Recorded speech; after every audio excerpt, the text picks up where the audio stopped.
함께 읽은 마태복음 5장 1절에서 2절까지의 말씀 내용으로 지난주일 다 못한 설교를 다시 지난주일 설교를 한번 돌아보며 요약하고 그리고 연결해서 오늘 마무리하면서 무리입니까 제자입니까 하는 제목으로 함께 은혜 나눕니다. 예수님은 하나님의 자녀된 성도들이 주를 따르는 제자가 되기를 원하십니다. 예. 무리와 제자는 다릅니다. 예. 성경적으로 쉽게 설명하면 무리는 표적을 보고 따르는 사람들이고요. 예. 제자는 주를 위해서 희생을 각오하고 따르는 사람들입니다. 예. 무리는 이 땅에서 육신의 복을 바라고 따르는 사람들이고요. 제자들은 영원한 하나님의 나라의 영원한 복을 바라고 따르는 사람들입니다. 무리는 육신을 소중히 여기며 사랑하는 사람들이고요. 제자는 육체보다 영혼을 더 소중히 여기며 사랑하는 사람들입니다. 이렇게 무리와 제자가 다릅니다. 네. 주님은 우리가 무리가 되기보다도 제자가 될 때에 하나님이 귀하게 보시고 기뻐하시고 함께 하시고 복을 주시고 하나님 나라까지 영원한 상이 있게 하십니다. 그래서 우리의 신앙이 무리와 제자가 어떻게 다른지를 분명하게 확실하게 구분해서 우리 속에 무리가 되기보다도 제자가 되기를 원하는 간절한 마음이 있을 때 주님께서 우리에게 제자가 될 수 있는 믿음을 허락하십니다. 근데 우리는 종종 이 무리와 제자의 구별 가운데서 우리가 제자가 되는 것을 마치 우리 힘으로 해야 될 것처럼 하나님이 우리에게 그렇게 요구하시는 줄 잘못 이해해서 그것 때문에 우리가 제자 되는 신앙생활에 관하여서 굉장히 부담을 가질 때가 많단 말이에요. 힘들고 어렵게 생각할 때가 많고요. 사탄 마귀에게 참소당하고요. 제자가 되는 건 정말로 우리에게 귀하고 복된 건데 제자가 어떤 건지를 알면 제자가 된다는 사실에 마음이 설레고 나도 그렇게 되고 싶은 간절한 마음이 생겨야 되는데 제자라는 말 들으면 부담이 먼저 앞선다 그러면 이거는 우리 신앙 한번 돌아봐야 되는 거예요. 뭔가 근본적으로 신앙관이 잘못되었다. 이걸 우리 깨달아야 되는 겁니다. 예. 잘 아시는 대로 오늘 본문의 말씀은 예수님이 공생애를 시작하시면서 제자들에게 일성으로 예수님을 쫓아 나온 무리들에게 일성으로 가르쳐 주신 하나님의 나라의 복음 중에 첫 번째 팔복에 관한 교훈의 말씀 중에 서론적인 부분입니다. 근데 예수님은 이 공생애를 시작하시면서 하나님 나라의 복음의 첫 번째 교훈인 팔복을 말씀하시면서 제자와 무리를 구분하시고 있어요. 예수님이 팔복을 그 많은 따르는 무리들 앞에서 가르치심의 목적은 어떤 동기로 예수님 앞에 나왔던 그들을 제자 삼으시기 원하시는 거예요. 그래서 제자 삼는 길을 가르쳐 주시는 내용이 팔복이란 말입니다.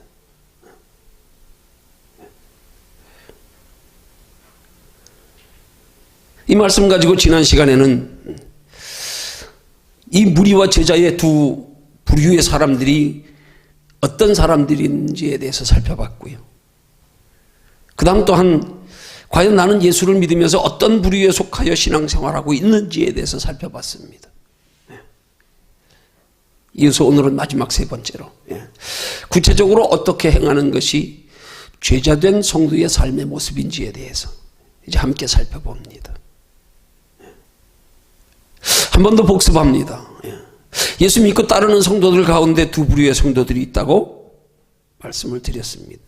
무리가 있고 제자가 있다고요. 앞서 말씀드린 무리는 표적을 보고 주님 따르고 육신의 복을 바라고 따르고 영혼보다 육체를 더 소중히 여기며 사랑하며 따르는 사람들. 그러나 제자는 육체보다 영혼을 더 사랑하며 소중히 여기고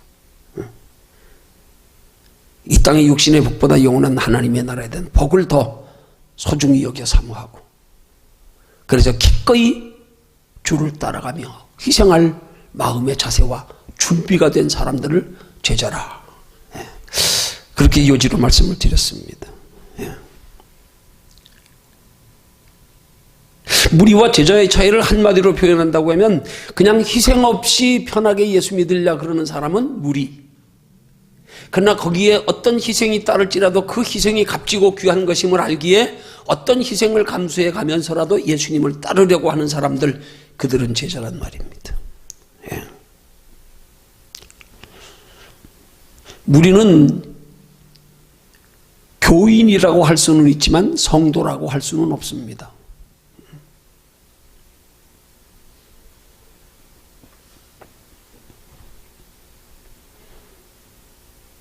교인은 그냥 교회에 다니는 사람들. 성도는 세상 사람들과 구별된 거룩한 무리들. 하나님은 하나님의 택한 백성들이 세상 사람들과 구별된 거룩한 무리가 되기를 원하십니다. 하나님은 일찍부터 하나님의 이스라엘 백성들을 선택하실 때부터 그 세상 사람들과 거룩한 무리들을 구별시켜 따로 분류했습니다. 그래서 이스라엘의 역사는 야곱의 12아들들을 시작으로 해서 그 야곱의 12아들들이 애굽으로 이주하면서부터 거룩한 무리들의 삶의 방식이 저들과 구별되게끔 애굽으로 이주했지만 애굽 사람들이 가장 천하며 가증스럽게 여겼던, 꺼려했던, 부정하게 여겼던 목축업을 하는 자들로서 저들과 함께 거하지 아니하고 고센 땅에 따로 거하게 했습니다. 하나님이 애굽이라고 하는 강대한 큰 나라로 이주시켰지만 그들과 섞여 살지 않게 했단 말입니다.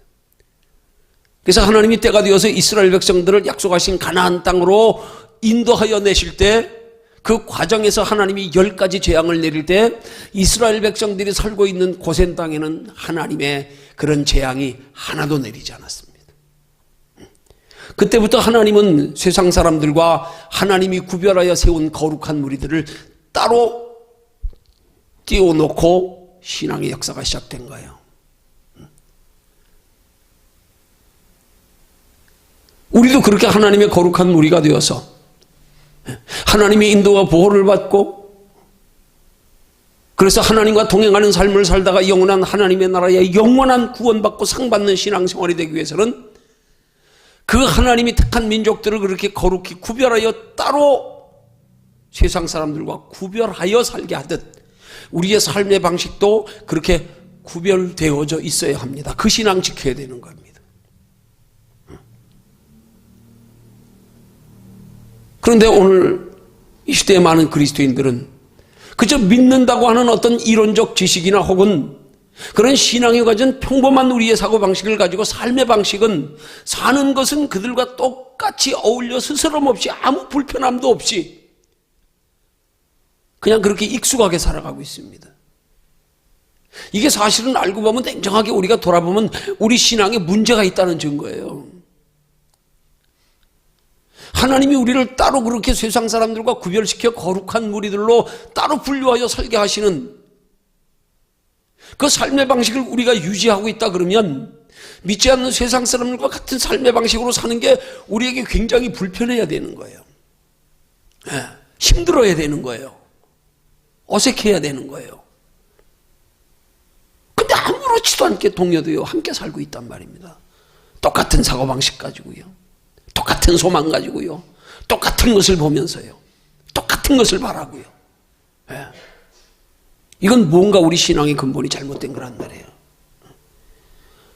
어느 때부터 잘못되었는가가 중요한 게 아니에요. 다른 사람들이 잘못된 게 중요한 게 아니에요. 나 자신이요. 내 신앙이 잘못되진 않았는가. 내 신앙이 하나님께서 택하셔서 원하시는 거룩한 무리에 속한 삶을 살아가고 있는가. 그런 신앙관을 가지고 있는가? 돌아보아서 그렇지 못하다고 하면 내 자신이 심각한 거란 말이에요.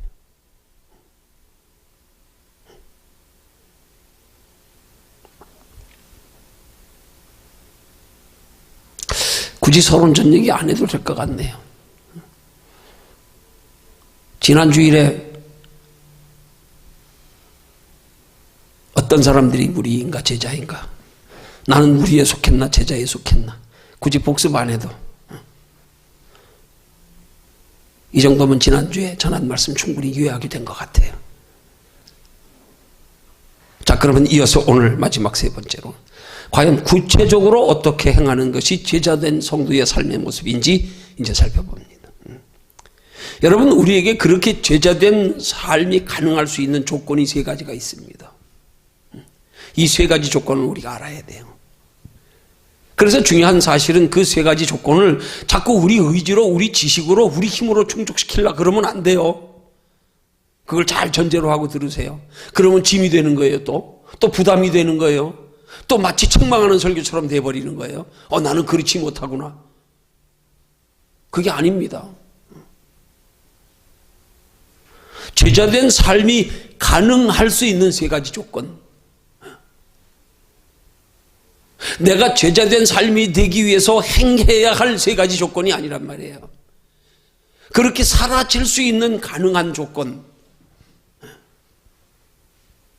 내 의지로 하는 것과 주께서 우리에게 그렇게 행할 수 있는 지혜와 능력과 힘을 주시는 것과는 엄연히 다릅니다. 여러분, 복음은 철저히 내 의가 배제되는 거예요. 율법은 내 의로 하는 신앙생활입니다. 그러니까 우리는 복음의 시대에 살고 있으면서 자꾸 이상하게 율법주의적인 사고방식에 익숙해져 있어서 자꾸 우리 의지로, 우리 생각으로, 우리 감정으로, 우리 힘으로 그렇게 신앙생활을 하려고 그럴 때가 얼마나 많은지 몰라요. 그래서 그것 가지고 하나님 앞에 인정받고 그것 가지고 상 받는 줄 알고 있는지, 그런 사람들이 너무 많단 말입니다. 그런 경우가 너무 많단 말입니다. 그래서 그렇게 하지 못할 때는 마치 내가 죄인 된 느낌이고 부끄럽고,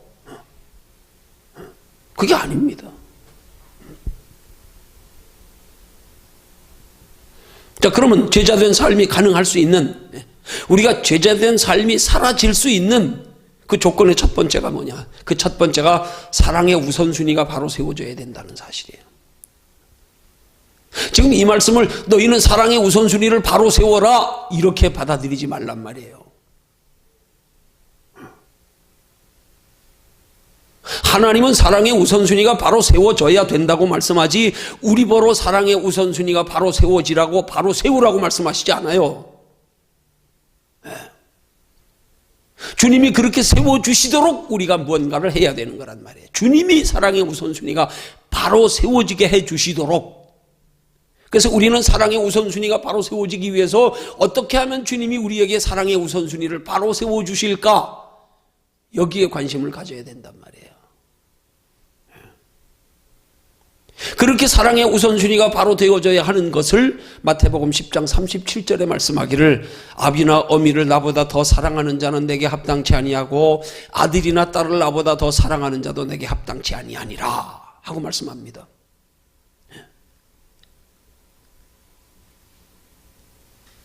이 말씀이 하나님께서 우리에게 아비나 어미를 나보다 더 사랑하지 마, 아들이나 딸을 나보다 더 사랑하지 마 이렇게 말씀하시는 거 아니에요.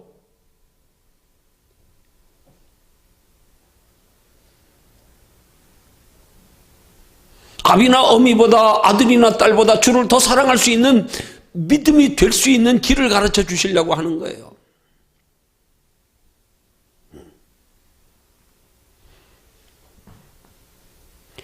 오늘 이 마태복음 10장 37절의 말씀이 바로 우선순위를 말씀하는 거란 말이에요. 사랑의 우선순위요, 소중히 여기는 것의 우선순위, 이 우선순위가 바뀌어져야 된다는 거예요. 바꿔야 되는 게 아니라 바뀌어져야 된다니까요.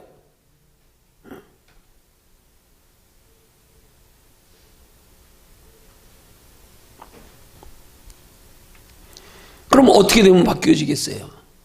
어떻게 되면?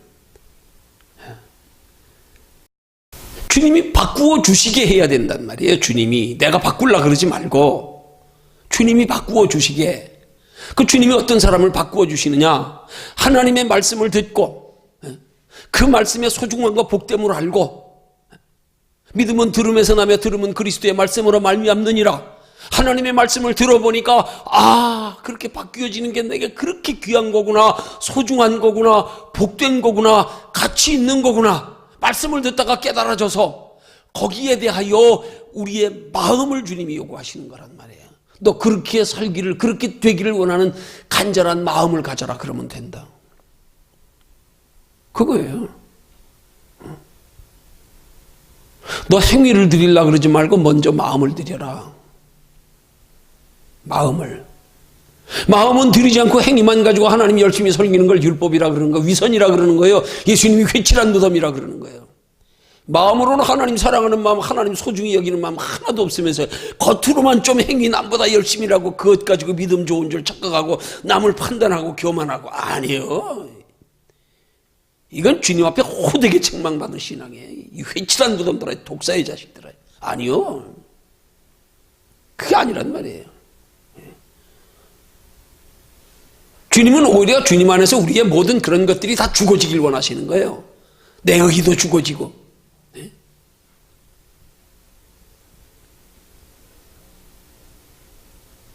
주님이 내 안에서 행하시도록. 그렇게 해서 우리는 무엇보다도 하나님을 향한 마음 중심이 중요하단 말이에요. 그러기 위해서 우리의 복음의 말씀을 들으면서 그 가치 인식이 먼저 있어야 된단 말이에요. 그래서 그게 그렇게 소중하기 때문에, 그렇게 귀하기 때문에, 그렇게 복되기 때문에 하나님 나도 그렇게 살고 싶어요. 그런 사람을 예수님이 이어서 팔복을 가르치시며 첫 번째로 일성으로 하시는 말씀이 심령이 가난한 자가 복이 있다, 그렇게 말씀하는 걸로 시작하는 거예요. 하나님의 팔복의 말씀이 우리에게 성취되어지기 위해서 가장 첫 번째 조건, 심령이 가난해져야 된다. 이게 팔복의 마음의 문을, 이 팔복이 가능해질 수 있는 첫 관문이란 말입니다. 마음의 문만 열면 이것들이 다 가능해질 수 있는 거예요. 왜? 마음의 문이 열려질 때 주님이 우리 안에 들어오셔서 우리와 함께 하셔서 팔복에 관한 교훈의 말씀이 가능한 신앙생활이 될 수 있게 해주시기 때문에. 그래서 첫 번째가 바로 심령이 가난한 자가 복이 있단 말입니다. 심령이 가난한 자가 주님을 향하여 하나님의 나라에 그 복음의 말씀의 복됨과 소중함과 가치를 인식하여서 나도 그렇게 되고 싶은, 그렇게 살고 싶은 마음이 간절한 거란 말이에요. 여기서부터 출발하는 거예요.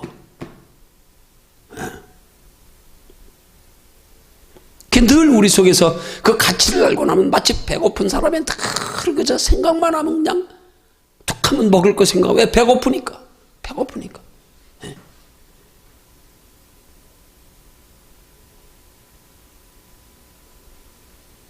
그래서 우리의 심령의 겸손과 우리의 심령의 간절함을 이렇게 육신의 배고픔에 비유해서 팔복의 첫 번째 교훈의 말씀을 주신 거야. 심령이 가난한 자가 복이. 가난한 자.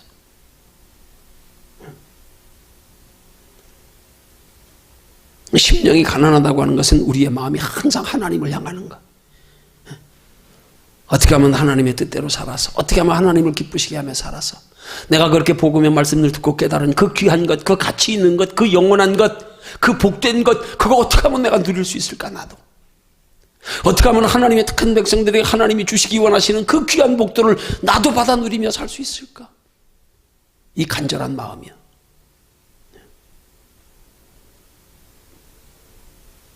어떤 사람이 축구 황제 옛날 펠레에게 하루에 몇 시간씩 연습하냐고 물었대요. 그랬더니 펠레가 그렇게 말했대요. 나는 공을 차고 있는 시간은 공을 차는 시간이고요. 그건 공 차면서 연습하는 시간이라 이 말이에요. 그 다음 하는 말이, 공을 안 차면 축구에 대한 이야기를 하고요. 공 차는 시간만 연습하는 시간이 아니라 축구에 대해서 이야기하는 시간도 연습하는 시간이라는 거예요. 그 다음 또 말하기를, 축구에 대한 공을 차지 아니하고 축구에 대한 이야기를 안 할 때는 축구에 대해서 생각합니다 그랬어요. 그러니까 축구에 대해서 생각하는 것도 연습이라 이 말이에요. 그게 다 연습 시간에 포함된다는 거예요. 그리고 덧붙여 말하기를, 꿈도 축구에 대한 꿈만 꿉니다. 그렇게 대답했다는 거예요. 오로지 축구에 대해서만 생각하며 지내니까 그가 그렇게 유명한 선수가 된 거란 말이에요. 우리 심령이 가난한 자가 그와 같은 거예요. 어떻게 하면 하나님 뜻대로 살까? 어떻게 하면 나도 그렇게 귀한 복을 받아 누릴까? 아니 진짜 우리가 그 복의 소중함을 깨달아 알면 그 생각으로 꽉 차는 게 당연해요. 배고픈 사람이 먹을 것만 생각하듯이. 거기에 모든 복이 다 들어있는데 이게 깨달아져 보세요. 이게 깨달아져 보세요.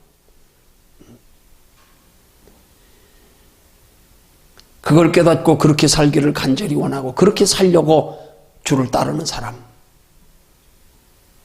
그걸 제자라 그러는 거예요. 관심이 오직 거기에만 있어. 물론 그 살다 보니까 우리에게 관심이 가는 것들이 많이 있어도 아무리 관심이 가는 것들이 있어서 그것만큼 소중한 게 없으니까 관심이 가도 잠깐 에이구 그건 뭐 별거 있나 뭐.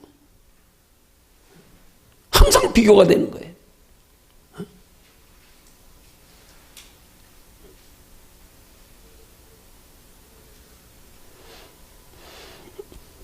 오늘 우리는 하루 24시간 중 얼마나 주님을 생각하고 하나님 나라를 생각하고 하나님께 받을 상을 생각하고 살고 있는가?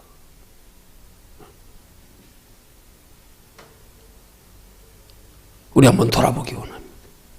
거기 다 들어있는데.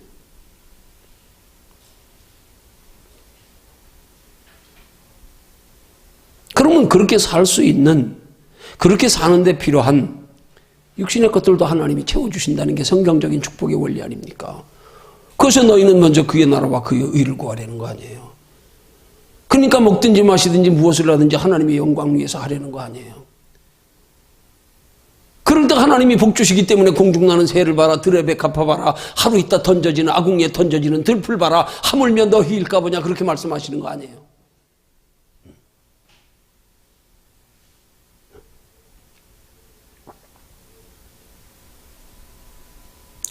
여러분, 예수님의 제자란 교회에 열심히 출석하는 사람을 의미하지 않아요. 그것 가지고 신앙이라고 알면 안 돼요. 헌금을 많이 하는 사람을 의미하지도 않아요. 봉사를 열심히 하는 것을 의미하지도 않아요. 육신적으로 의롭고 선하고 착하게 사는 것을 의미하지도 않아요. 물론 이런 것들도 제자들에게 필요한 겁니다. 그러나 진정한 제자는 세상에 무엇보다도 주님을 사랑하는 사람이란 말이에요. 육체보다 영혼을 소중히 여기는 사람이란 말이에요.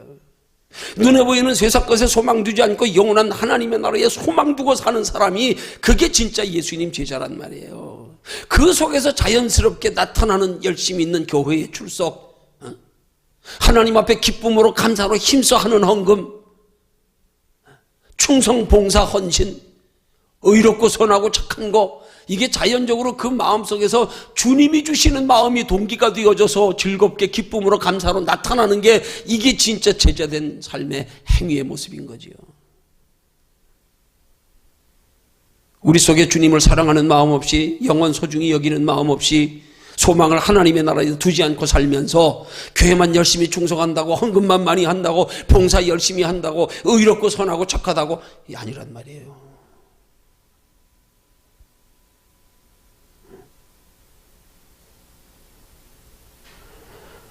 주님을 사랑치 않고도 교회 열심히 출석할 수 있어요. 주님을 사랑치 않고도 헌금 많이 할 수 있어요. 주님 사랑치 않고도 열심히 봉사할 수 있어요. 주님 사랑치 않고도요, 얼마든지 선하게 착하고 살 수 있어요. 근데 동기가 중요하단 말이에요. 그걸 내 의로, 내가 사람 앞에 보이기 위해서, 사람 앞에 자랑하고 칭찬 듣기 위해서, 육신적으로 복을 받기 위해서, 그러면 아닙니다. 그건 동기가 틀렸어요. 그건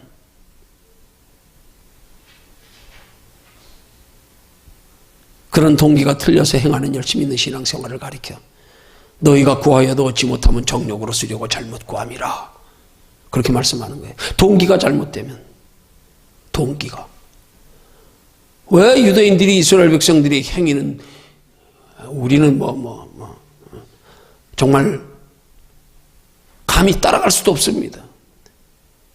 철저히 하나님의 말씀에 그 율례와 법도를 지키는 열심을 보면은요. 근데 왜 예수님이 그렇게 현란하게 책망하십니까? 동기가 잘못됐기 때문에. 동기가.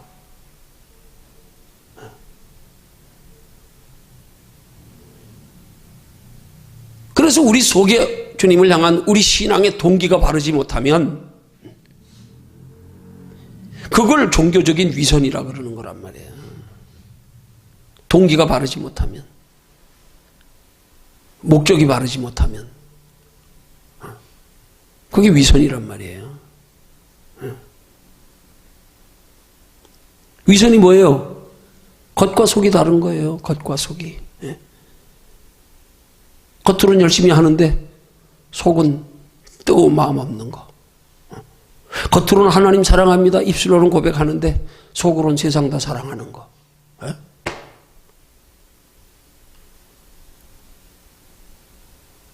행위로는 열심히 하나님 섬기는데 하나님을 사랑하며 영혼을 소중히 여기는 마음 없이 섬기는 거. 하나님은 겉과 속이 같으라고 우리에게 말씀하는 거예요. 겉과 속이 같으라. 겉과 속이 같아질 때에 아니야 우리 속사람만 변화되면 우리 속만 하나님을 향하여 바른 믿음으로 하나님을 향하여 간절한 마음을 가지면 겉은 주님이 나타날 수 있도록 주님이 이끌어 가십니다. 주님이.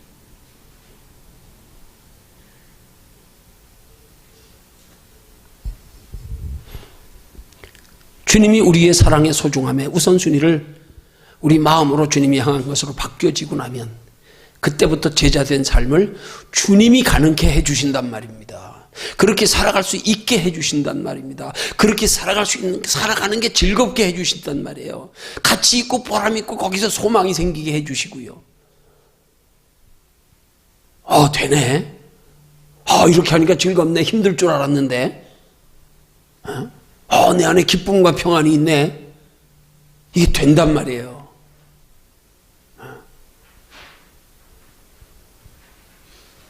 우리의 신앙이 그래서 가식 없이 진실되고 바른 신앙이 되기 위해서는 우리 속에서의 먼저 우리 믿음에 대한 영혼에 대한 영적인 가치 인식이 먼저 있어야 된단 말이에요. 이거 없이 하는 신앙생활은 그냥 아직 형식인 거예요. 껍데기인 거예요. 철 모르는 어린아이들이 인생의 의미를 알지 못해서 그냥 철없이 천진난만하게 살아가는 모습처럼 그냥 뛰노는 것처럼. 그 신앙이 어린아이 신앙에 머물면 안 됩니다. 거기 머물면 안 돼요. 신앙은 자라가야 돼요. 변화되어져 가야 돼요. 가치관이 바뀌어져 가야 됩니다.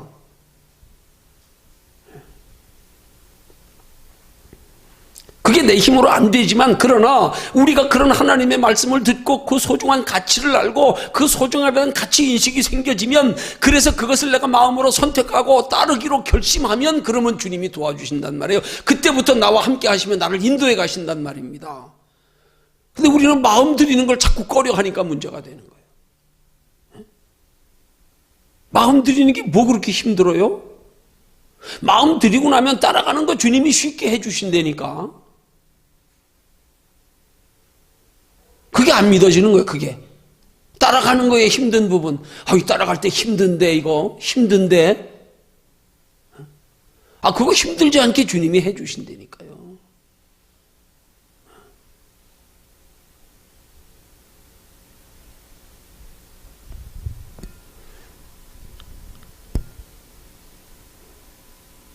마치 번지 점프 하듯이요. 얼마나 두렵습니까? 뛰어내릴 때는. 결심하고 뛰어내리면 뛰어내리는 순간만 두렵죠.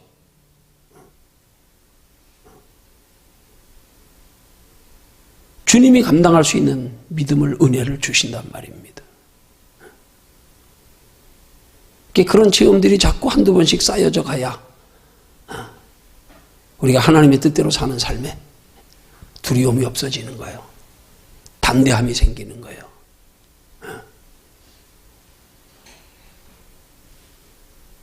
십자가 지는 건 내 선택입니다. 따라가는 건 주님이 인도하십니다. 십자가 지고 가는 길은 주님이 데리고 가십니다.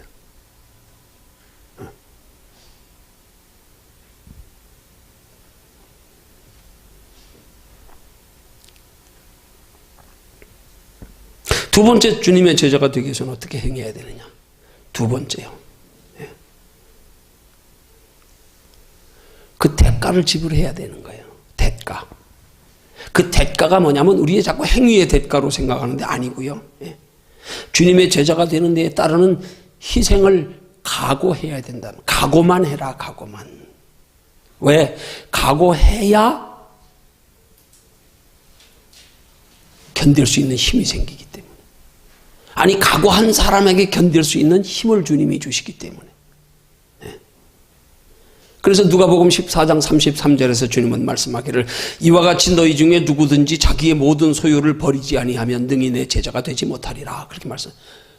모든 소유를 버리지 아니하면 능히 내 제자가 되지 못하리라. 이 말이 버려야 된다는 말이 아니에요. 밤중에 영생 얻는 길을 물으러 온 청년에게 내 소유를 가난한 자들에게 다 나누어 주고 널 날 따라와 하라는 게 진짜 그가 모든 소유를 다 나누어 주라고 말씀하신 게 아니란 말이에요. 그 속에서 영혼보다도 자기가 소유하고 있는 것을 더 사랑하며 소중히 여기는 그 마음을 아시고 그 우선순위를 바꾸게 하려고 하신 말씀이지요. 진짜 그가 모든 소유를 주님께 다 버리고 따라갈 마음의 준비가 되고 각오가 돼 있다 그러면 주님 그렇게 요구 안 해요. 됐다. 아브라함이 100세에 얻은 아들 이삭을 모리아산에 제물로 바치라고 그 마음이 얼마나 아프겠어요. 그럼에도 불구하고 희생을 각오하고 결단했더니 주님이 어떻게 했어요? 아브라함아 스톱 중지 됐어. 그 결단 보려 그랬어. 그 희생에 대한 각오의 마음을 보려 그랬어. 그거예요.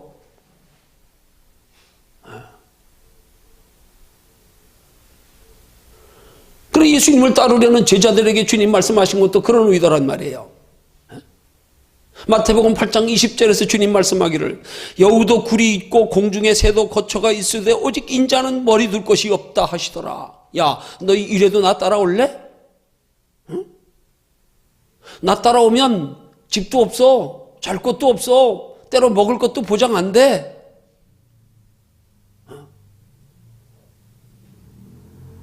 따라올 준비 됐어? 각오 됐어? 희생 각오했어? 그 마음의 자세, 마음의 준비된 자세를 물으시는 거예요, 지금. 그래서 진짜 예수님 공생애 3년 동안 제자들이 따라다니면서 굶었다는 말이 있던가요? 아니요. 너 각오 됐냐? 마음의 준비 자세 묻는 거예요. 이것만 됐으면 그러면 끝났어. 그럼 주님이 책임지시는 거예요.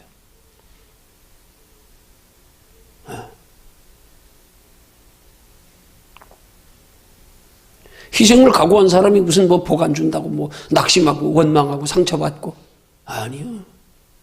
희생을 각오한다는 말은 뭐예요? 주를 위해서 모든 것을 버릴 준비가 되었다는 말 아니에요? 버릴 준비 됐냐? 아니 모든 걸 버릴 준비 각오한 사람이 뭐가 어렵다고 뭐 낙심하겠어요? 아예 각오했는데 기대도 안 하는데 뭐 각오했는데 뭐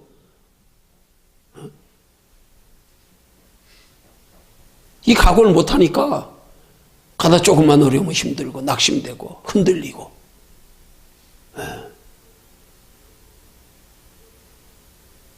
그 신앙은 가장 중요한 게 마음이에요. 마음 자세예요. 하나님이 오직 요구하시는 거 한 가지. 팔복의 첫 번째 교훈 심령이 가난한 자가 복이 있다. 마음 자세. 행위를 보시지 않고 우리의 중심을 보시는 하나님. 너 하나님 얼마나 사랑하니? 너 영혼 얼마나 소중히 여기니? 너 그 소중한 영혼의 가치를 알아서 이 세상에 어떻게 살아도 내가 이 영혼만큼은 잃어버리지 않을 거야. 영혼의 상만큼은 내가 세상에 어떤 것 다 잃어버려도 이건 안 잃어버릴 거야. 이건 끝까지 붙잡을 거야. 여기 어떤 대가가 따르더라도 이 중심된 사람은 신앙생활하다 어떤 어려움이 와도요 신앙 변하지 않는단 말이에요. 오히려 그럴수록 더 악착같이 붙들지요. 왜? 이것마저 놓으면 내 인생 진짜 끝인데.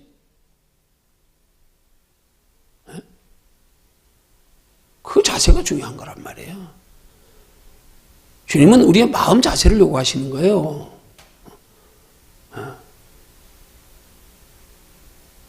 주님 보시기에 합당한 마음의 자세가 갖추어지지 않으면서 행위 가지고 우리 신앙 논하지 맙시다. 그건 복음적인 게 아니에요. 그 자랑할 것도 하나도 없고요. 아니요, 그건 부끄러운 것밖에 없어. 그건 자랑할 것도 없어.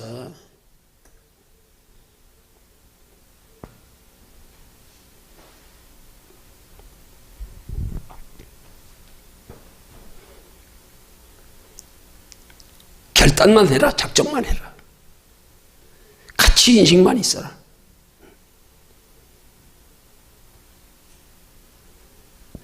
그런 가치 인식이 있기 위해서, 그런 결단이 있기 위해서 하나님 우리에게 소망을 불어넣어 주는 거예요. 그래서 천국을 설명하는 거예요. 그 사모하는 마음을 가지게 하려고. 야, 천국은 밭에 감추인 보화와 같아. 농부가 밭을 갈다가 이 보화를 발견하고 나니까 이 보화가 얼마나 가치 있는 건지, 이 보화의 가치를 알았기 때문에 자기 전 재산을 다 팔아서 그 밭을 사듯이, 그걸 직접적으로 마가복음 10장 29절이야 30절에서는 예수님이 그렇게 가치를 말씀하시는 거예요.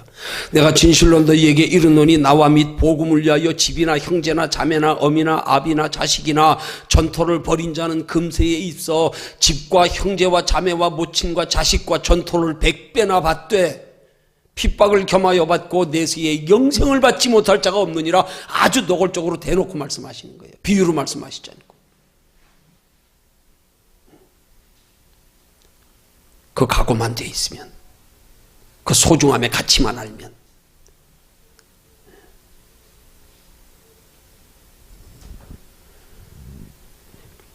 너희가 핍박을 받더라도 100배로 복을 받고 영생을 띄워나가던 결단해라 그 말이에요. 주님, 나 따라갈게요. 따라갈게. 내 힘으로 안 되지만 선택하면, 따르기로 결심하면 하나님이 붙들어 주신다니까. 하나님이 도와주신다니까. 딱 붙잡고 데리고 가신다니까. 마지막 세 번째로 주님의 제자가 되기 위해서는 어떻게 해야 되냐? 가치관이 변해야 돼요. 가치관이에요. 그 가치관이 뭡니까? 무엇을 소중히 여기며 가치 있게 생각하는가에 대한 관점을 말하는 거예요. 육체를 더 소중히 여기는가? 영혼을 더 소중히 여기는가? 물질을 더 소중히 여기는가? 믿음을 더 소중히 여기는가? 우선순위에서 육신의 생활이 우선인가? 신앙생활이 우선인가? 육체보다 영혼을, 물질보다 믿음을, 육신의 생활보다 신앙생활을 더 소중히 여기고 가치 있게 여기는 것. 그래서 그걸 우선으로 하는 걸, 그걸 거듭났다 그러는 거예요. 비유적인 표현이에요. 거듭났다. 거듭났다는 비유적인 표현을 쉽게 설명하면 이제 삶의 목적이 바뀌었다 그런 뜻이에요. 전에 육체로 태어났을 땐 육체를 위해서 살았지만 이제 다시 거듭나고 나면 이제는 육체를 위해서 태어나는 게 아니라 두 번째로 태어나는 건 영원히 살기 위해서 태어나는 거. 영원히 행복하기 위해서 태어나는 거. 이걸 거듭났다고 비유로 표현하는 거예요. 사람이 어머니 모태에서 10달 동안 세상을 살 준비하고 나오듯이 다시 태어나는 것은 영원한 하나님의 나라를 준비하며 살기 위해서. 그걸 거듭났다 그러는 거예요. 거듭난 사람은 이 땅에서의 삶의 방식이 이 땅에서의 육신의 편안과 안일이 아니고 하나님의 나라의 영원한 축복과 상을 위해서 그것 바라보고 준비하며 사는 사람이 거듭난 사람이란 말입니다. 지금 여기서 삶의 방식이 전에처럼 육신의 안일과 평안과 행복과 즐거움을 누리려고 사는 게 아니고 하나님의 나라의 영원한 것으로 누리기 위한 삶의 목적이 바뀌어진 걸 거듭났다 그러는 거예요. 그러니까 우리에게 거듭나셨습니까? 하고 묻는 것은 너 지금 하나님의 나라를 준비하며 살고 있느냐? 너 지금 삶의 목적을 이 땅의 육신의 것으로 잘 먹고 잘 살기 위한 게 하나님의 나라의 영원한 복을 얻기 위한 영원히 행복하게 하는 목적으로 지금 살고 있느냐? 이거 물어보는 거란 말이에요. 지금 삶의 태도를 물어보는 거예요. 지금 삶의 방식을 물어보는 거란 말이에요. 너 지금 어떻게 살고 있냐? 뭘 위해서 살고 있냐? 그거 물어보는 게 당신 거듭났습니까? 이거 물어보는 거란 말입니다. 삶의 목적 바뀌었습니까?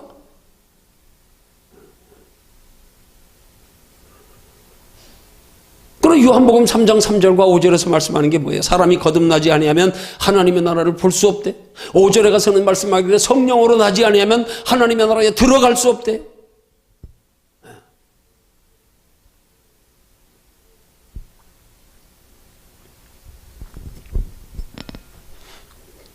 바뀌어야 된단 말입니다. 가치관이 바뀌고 순서가 바뀌고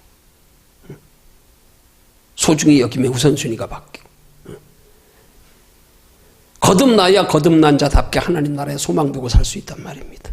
거듭나야 거듭난 자답게 하나님 나라에 소망 두고 사는 데에 따르는 육신적인 물질적인 어떤 희생도 기꺼이 감수하며 담대히 따라갈 수 있단 말입니다. 세상 것 다 포기해도 이것만큼은 포기할 수 없다는 믿음만 가지면 그때부터 하나님 책임져 주시는 거란 말입니다.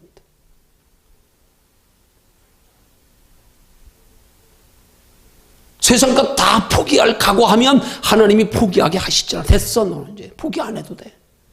그 정도 신앙이면 너에게 하나님이 육신적으로 복을 주어도 그 복 가지고 머물러 안주하지 않을 테니까 그땐 하나님이 복 줘도 마음 놓고 부어주시는 거예요. 아브라함이 그런 믿음의 사람이기 때문에 하나님이 그렇게 복을 주었지요. 그렇게 복을 주었어도 거기 만족하지 않았죠요. 그러니까 그 3대에 걸쳐서 장막 하나님 나라 보고 살았잖아요. 장막 생활하면서요. 그 정도 되면요 하나님이 우리에게 복 안 주시지 않아요. 오히려 더 풍성히 줘요. 더 거기에 복을 주실수록 더 하나님 나라의 믿음이 더 커지고 소망이 더 커지는데 그게 진짜 복 받는 비결이잖아요. 육신적으로도 자잘한 건 누리고 앉았으려고 더 큰 복을 주시는 기회를 다 차버리고 앉아서 이게 아니란 말입니다. 이런 믿음을 가지고 사는 사람들을 가리켜서 히브리서 11장 38절에서 말하기를 그 앞에 그런 믿음으로 영혼의 가치를 알고 하나님의 나라에 소망 두고 살았던 사람, 그래서 이 땅에서 어떤 세상 것 다 희생하고 포기해도 육신의 생명을 내주더라도 이것만큼은 포기할 수 없다고 산 사람들을 가리켜 이렇게 말씀하는 거야. 이런 사람은 세상이 감당치 못하도다. 세상이 감당치 못한다.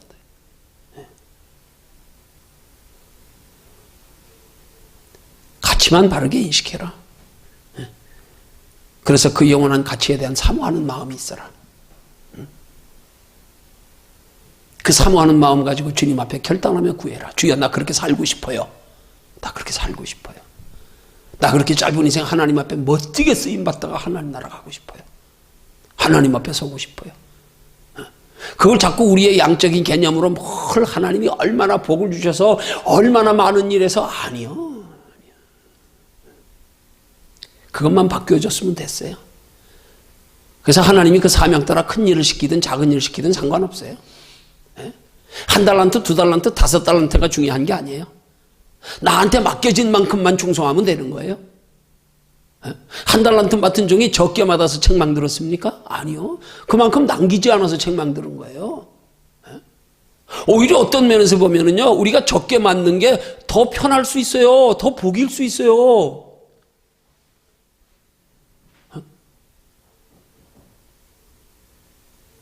많든 적든 나한테 맡겨주신 만큼만 감사하며 최선을 다하면 되니까. 그럼 되는 거니까. 그럼 적게 맡은 사람이 더 쉬운 거 아니에요?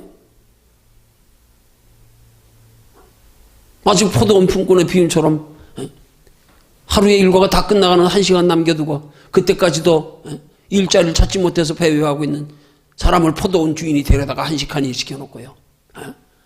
아침부터 일한 사람하고 똑같은 품삯을 주듯이요. 외형적으로 일은 많이 못했을 거 아니에요. 1시간밖에 일 못했어요. 아침부터 고용된 사람은 적어도 9시간, 8시간은 일했는데. 근데 주님은 그 품삯의 비율을 뭘로요? 그 마음 중심으로 왔잖아요. 아침부터 고용된 사람이 주인에게 감사가 있어요? 하루 종일 일한 대가로 받는 건데? 나 일한 만큼인데? 당연한 거지? 그러나 1시간 일하고 하루 품삯을 받는 사람은 하루 품삯은 기대도 하지 않았을 뿐만이 아니라 그 남은 1시간에도 불러주신 게 감사하고, 그래서 그 감사하는 마음에 그 1시간이라도 최선을 다한 것. 아마 한가닥 그런 기대는 있었을지 몰라. 비록 1시간이지만 내 1시간이라도 열심히 하면 주인이 내 모습 보고 내일 다시 처음부터 불러주지 않을까? 불러준 것만 해도 감사하지 뭐. 그 신앙의 자세가 되면 잘하고 못하고 중요한 거 아니에요. 얼마나 이룬 거 중요한 거 아니에요.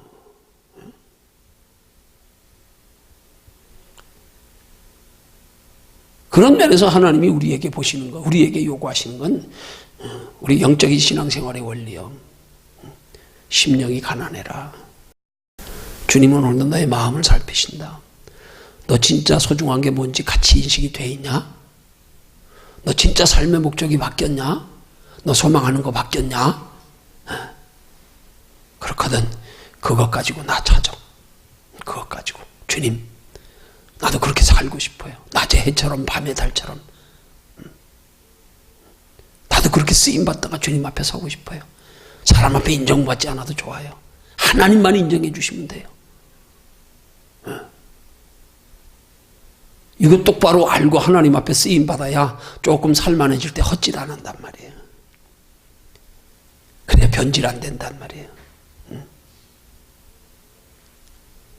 긍정적인 면으로 생각하면 어떻게 보면 우리의 삶에 그렇게 하나님이 복 주셔서 뒤늦게라도 이제 변질 안 될 수 있는 만큼 신앙이 될 때까지 기다리시는 거라고 볼 수도 있는 거예요.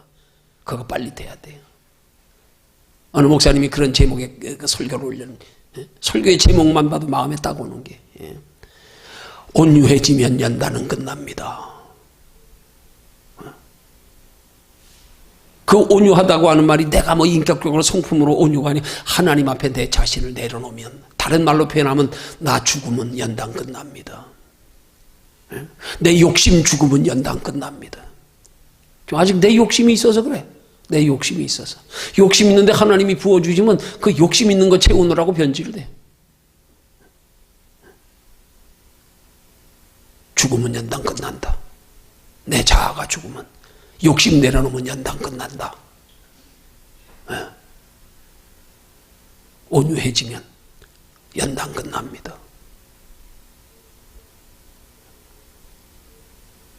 철저하게 복음적인 신앙은 우리 마음 드리는 겁니다. 마음 드리는 겁니다. 마음이 주를 향하는 겁니다. 아, 나 그렇게 살고 싶다. 그렇게 살고 싶다. 사실 우리 이만큼 살아봤으니까 인생이 이제 맛 아는 거 아니에요? 아, 진짜 별거 아니네, 살아보니까. 다 지나고 나서 보니까 아무것도 아니야, 지난 것들도. 아무것도 아니야, 보니까.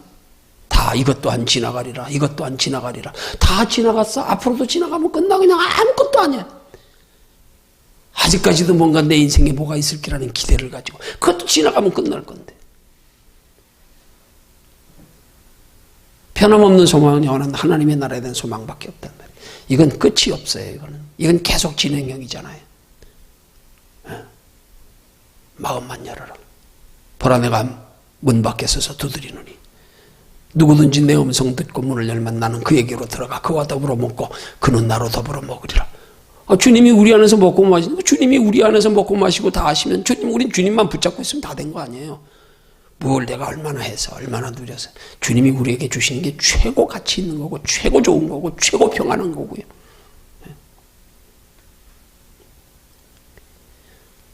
그게 제자된 삶입니다. 우리 모두가 제자된 삶에 가치를 알고 간절히 사모하는 마음 가지고, 소원하는 마음을 가지고 제자 되기를 구하는 신앙생활 되시기를 주님의 이름으로 축원합니다.